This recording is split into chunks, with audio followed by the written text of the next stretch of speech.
তুমি তো ফিরে আসবে বলেছিলে ক্ষুদিরাম, আর তো এলে না ফিরে। তুমি তো বলেছিলে 10 মাস 10 দিন পরে মাসির ঘরে জন্ম নেবে। তোমার মতো বোকা ক্ষুদিরাম আজ দেশের বড় দরকার। দেশের জন্য তুই মরতে পারিস?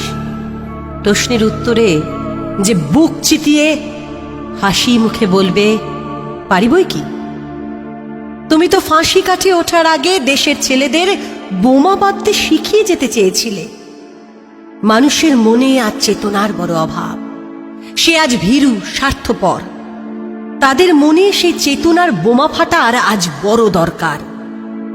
ফাঁসির দড়িতে গলা দিয়ে যে সাহস হাসি মুখে বলতে পারে, ফাঁসির দড়িতে মোম লাগানো হয় কেন?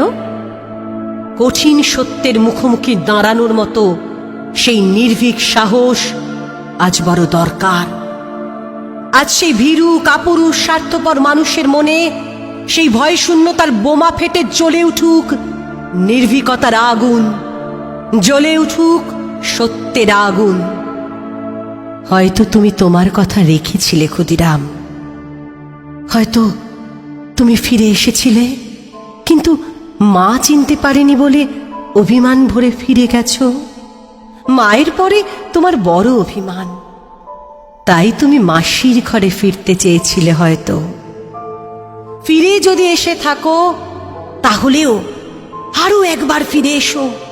ফিরে এসো বন্যী শিখা, ফিরে এসো আত্মবলিদানের আগুন, ফিরে এসো। তুমি তো ফিরে আসতেই চেয়েছিলে। ফিরে এসো বার বার, ফিরে এসো আগুন।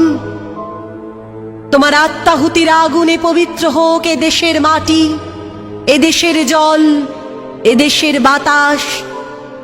কথা দিচ্ছি, এবার আর চিনতে ভুল হবে না তোমায়। ফিরে এসো ক্ষুদিরাম, ফিরে এসো। আমাদের দেশের তোমার মতো বোকা ক্ষুদিরামের বড় প্রয়োজন। ফিরে এসো, ফিরে এসো ক্ষুদিরাম।